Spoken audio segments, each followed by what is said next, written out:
Okay, as you can see, things have been progressing quite nicely with the engine and gearbox. This is what a 308 engine and gearbox looks like in its entirety in pieces. As you can see, there's a lot of parts to sort out here. One of the bits we're going to do is show you how we machine the bores. Obviously we've got our new pistons. These are modern ones, one-piece alloy billeted pistons, and these ones have actually got Teflon coating on, which is a product that's come on in recent years, which is really good for reducing friction. So what we need is our steel liners to be the exact size for these pistons. So we're just going to show you how we go to the boring and the machining shop and show you how that's done. So we need these to fit in absolutely perfectly, not too big, not too small.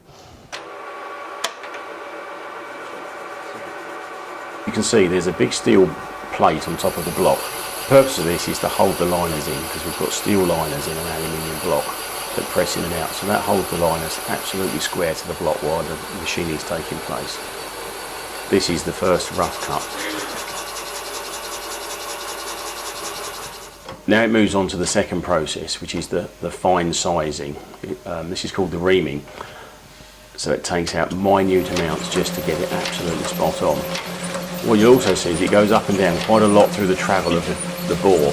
The reason it does that is we need some radial marks in the bore, and what they do, they retain the oil. You need some, if it was perfectly smooth, it would probably seize up. You need some tiny little marks, you can just see them. It retains a very small amount of oil in the bore that lubricate the pistons while they're going up and down.